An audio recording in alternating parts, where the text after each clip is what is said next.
결국 무덤에 가서 돌이 무덤에서 불로 옮겨진 것을 보고 들어가니 주 예수의 십체가 보이지 아니하더라.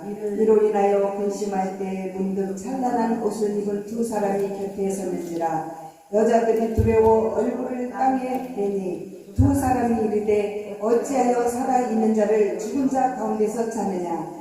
여기 계시지 않고 살아나셨느니라. 갈릴리에 계실 때 너희에게 어떻게 말씀하셨는지를 기억하라. 이르시되 인자가 죄인의 손에 넘어져 십자가에 못 박히고 제3일에 다시 살아나야 하리라 하셨느니라 한데 그들이 예수의 말씀을 기억하고 무덤에서 돌아가 그 모든 것을 11사도와 다른 모든에게 알리니 길이요 진리요 생명 되시며 부활하셔서 사망 권세를 이기신 주님을 찬양합니다.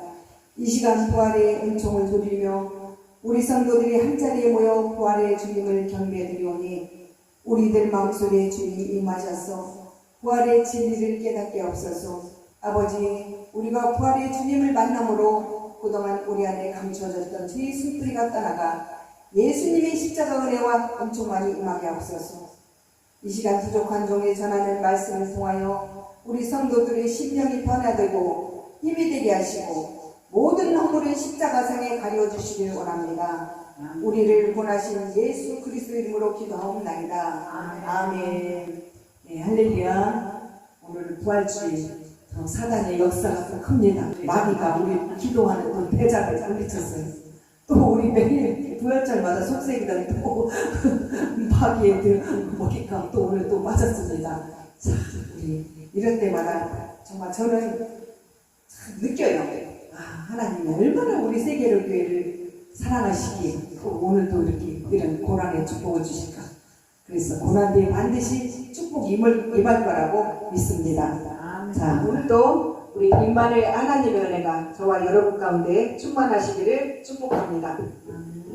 예, 오늘은 예수님께서 사망 권세를 이기시고 부활하신 부활절입니다.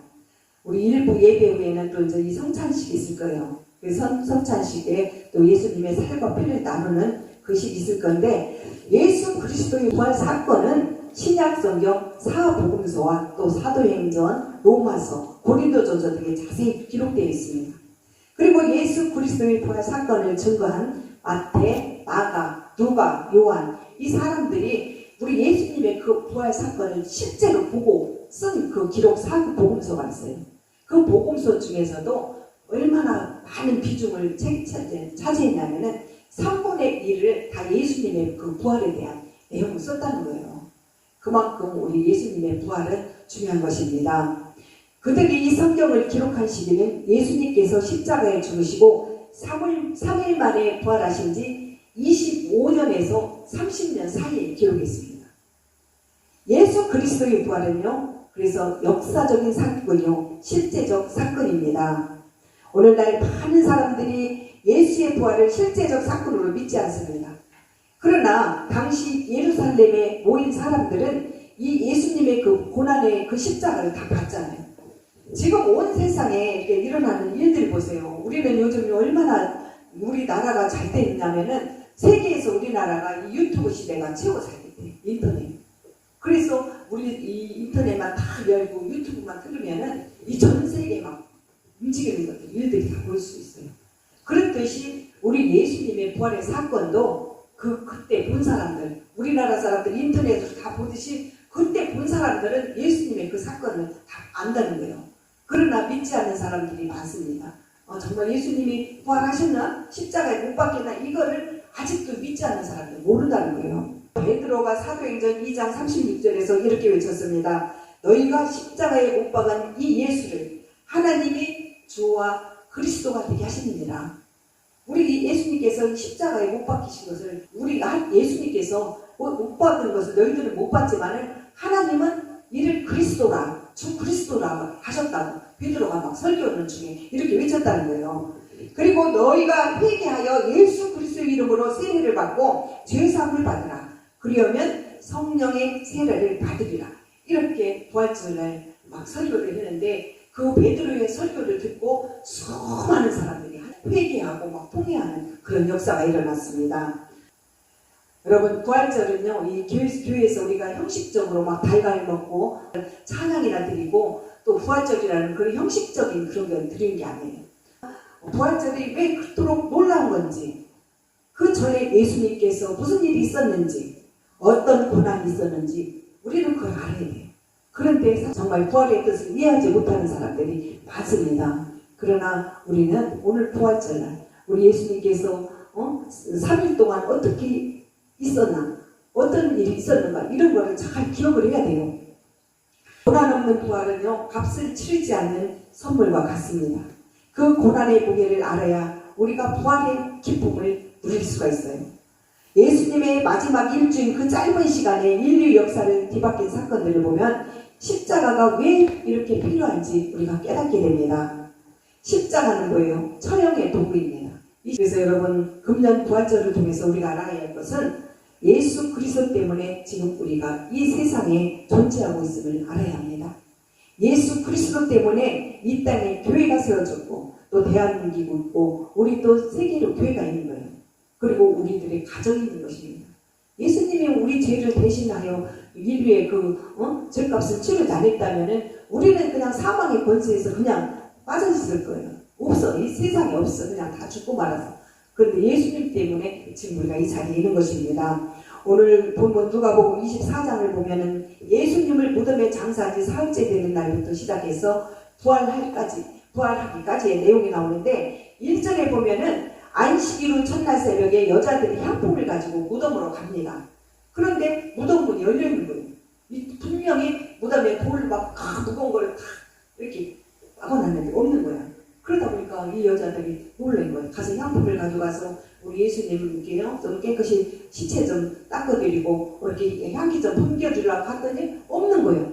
그러다 보니까 이 여자들이 막 놀래가지고 막 펄펄 뜁니다. 우리 예수님이 사라져서 도대체 누가 이 시체를 막 가져갔나고 펄펄 뛰는데 그때 찬란한 옷을 입은 두 사람이 나타났어요. 어찌하여 산 자를 죽은 데 가운데 찾느냐. 그러니까 두 사람이 천사였잖아. 천사가 벌써 야 너희들은 지금 예수가 죽은지 지금 어떻게든지 모르냐? 그러니까 산자 분명 예수님은 살았다 부활했다 이걸 알려주는 거예요. 그렇게 해서 예수님은 여기 계시지 않고 살아나셨느니라 갈릴리에 계실 때에 어떻게 말씀하셨는지 기억하라. 예수님이 부활하셨다고 말씀하십니다. 그때 그제서야 나는 부활이요 생명이니 나를 믿는 자는 죽어도 살겠고 오늘 살아서 나를 믿는 자는 영원히 죽지 아니하리라. 이 여인들이 그걸 깨닫는 거예요. 천사들의 음성을 듣고 나서 우리 예수님이 정말 부활하셨구나. 그래서 그 뜻을 알고 나서 이 말씀을 깨닫게 되는 것입니다. 사망의 권세에서 부활하신 예수님은 제자들을 찾아가 같이 음식도 먹고 또 이야기를 나누며 40일간에 같이 함께 했어요. 제자들의 발도 씻겨주고 제자들과 같이 막 잔치도 벌이고 음식도 먹고 이렇게 다 40일 동안 제자들과 함께 있다 다시 승천하신 거예요. 오늘 우리는 예수님께서 부활하셨음을 기억하며 예배드릴 드린 것입니다. 예수님이 부활하셨다는 것은 부활 전에 죽음이 있었다는 뜻입니다. 분명히 죽었었는데 죽은 자의 부활이 없다면은 우리 예수님께서는 이렇게 모든 말씀이 거짓이라는 거예요. 그래서 분명히 우리 예수님은 죽었다 부활하셨어요. 우리 믿는 사람들 보면은 이렇게 예수 믿다 천국 간 사람들이 많이 있어요. 근데 우리는 모르지만은 정말 그 증인들이 있어. 죽었다 며칠 만에 다시 살아난 사람도 있어요. 그래서 가서 천국을 보고 다 자기가 갈 곳을 보고 온 사람들이 있다는 거예요.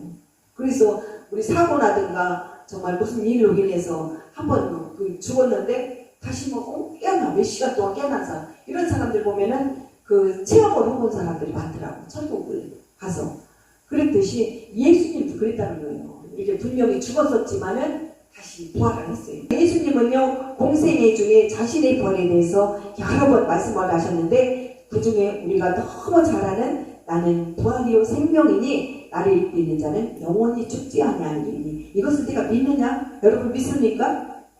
믿습니까? 아멘 해야죠. 우리는 영원히 죽지 않습니다. 우리 예수 믿는 자도 예수님과 똑같이 부활을 해요. 그래서 우리는 이걸 믿어야 됩니다. 분명히 요한복음 11장 25절에 기록되어 있습니다. 나는 부활이요 생명이니 나를 믿는 자는 영원히 죽지 아니하리라. 예수님 말씀 자체가 증명하는 것입니다. 또 죽은 자의 부활이 없다면 우리의 전파하는 것이 헛된 거예요.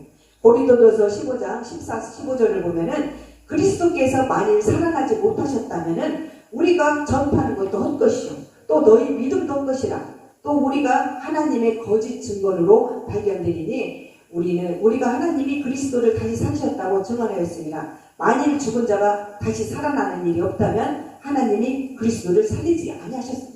맞아요. 이 말씀이 맞잖아. 고린도전서에도 말씀하셨잖아. 만일 정말 너희들이 예수님이 계신 것을 믿지 않는다면 뭐하러 예수를 믿냐는 거예요. 믿음도 없것이고 너희가 지금 이 자리에 있는 것도 없것이다. 주일날 뭐를 교회 오느냐.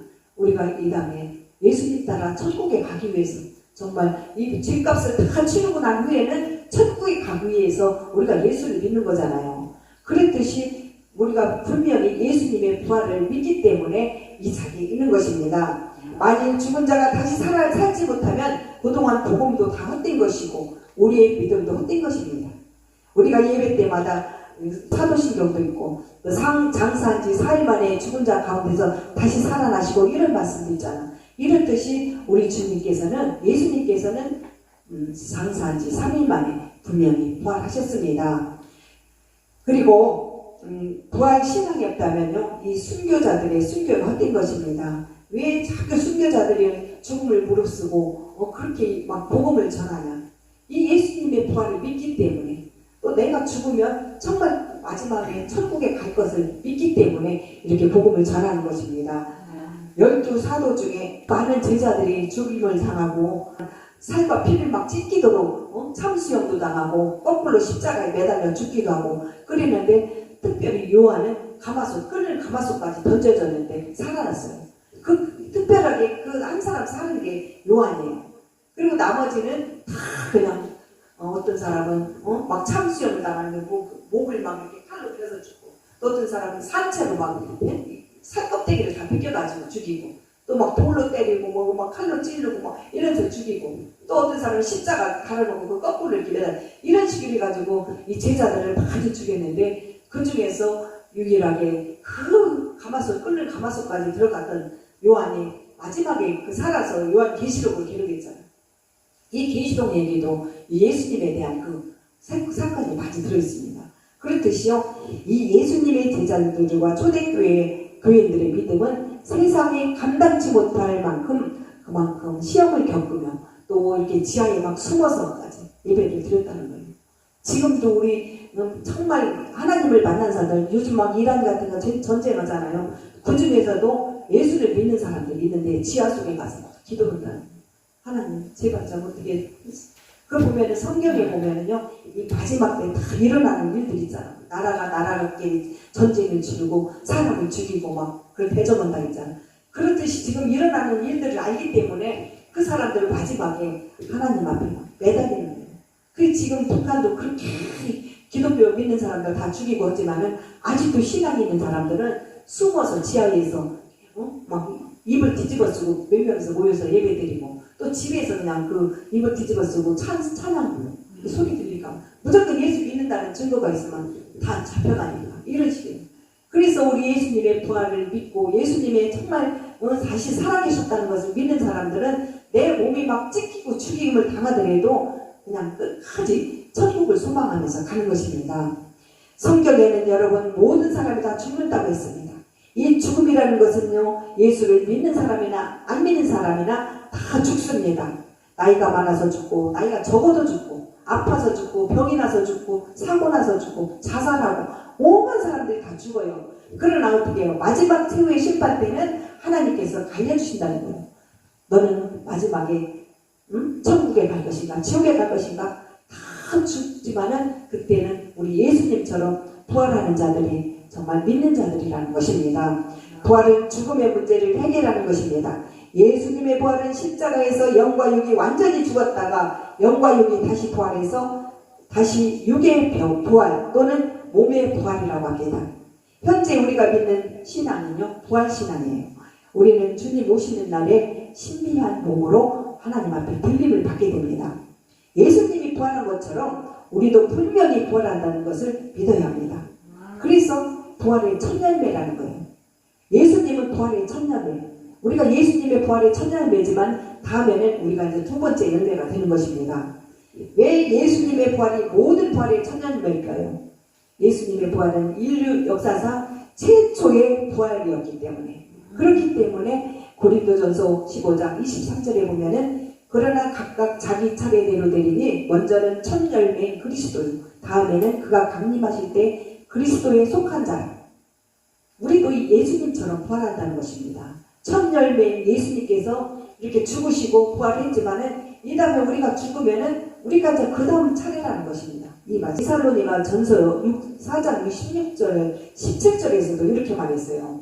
주께서 호령과 천사장의 소리와 하나님의 나팔 소리로 친히 하늘로부터 강림하리니 그리스도 안에서 죽은 자들이 먼저 일어나고 그 위에 우리 살아남은 자들도 그들과 함께 구름 속으로 끌려 공중에서 주를 영접하리니 그리하여 우리가 항상 주와 함께 있으리요. 우리 믿는 자들도 주님이 재림할 때, 우리 주님이 마지막 올 때 다 강림한다는 것입니다. 그때는 어떻게 막 구름 속으로. 고린도전 15장에서도 이렇게 말해요. 보라, 내가 너에게 비밀을 말하노니 우리가 다 잠잘 것이 아니요 마지막 나팔, 마지막 때에 나팔을 분다는 거예요. 우리가 잠자고 있을 때 하나님 막 그 천사들의 그 소리가 들려. 그러면 그때는 이제 이 세상이 마지막이야. 그러면 그 나팔 소리를 듣고 너희들은 공중에 올라갈 것이야. 이런 말씀입니다. 이것은요 정말 인간의 생각으로는 우리가 불가능하잖아요. 어떻게 정말 이런 일이 있을까? 그러나 우리가 예수님의 그 부활 사건을 믿는다면은 우리도 똑같이 예수님 따라서 그렇게 된다는 사실을 믿어야만이 정말 우리가 신앙생활을 제대로 할 수가 있습니다. 잠깐 기도드리노 이어서 성찬식 준비할 건데 전도사님이 오셔서 이거 다 거두세요. 나는 부활이요 생명이니 나로 말미암지 않고는 아버지께로 올 자가 없느니라고 말씀하신 하나님 아버지, 사망과 죽음의 권세를 이기시고 무덤에서 부활 승천하시어 우리의 생명의 주인이 되신 전능하신 하나님을 찬양합니다. 오늘 부활절을 통하여 부활의 확신으로 말미암아 저희들의 문제를 해결해 주시고 부활의 증거자로서 죽음의 권세를 이기시고 승리하신 주님을 바라보게 하옵소서. 곧바로 이어질 성찬식에는 우리 주님의 살과 피를 나누며 부활의 주님을 찬양하오니 성령님 우리에게 임재하여 주옵시고 우리와 함께 하여 주시옵소서. 예수님의 이름으로 기도하옵나이다. 아멘.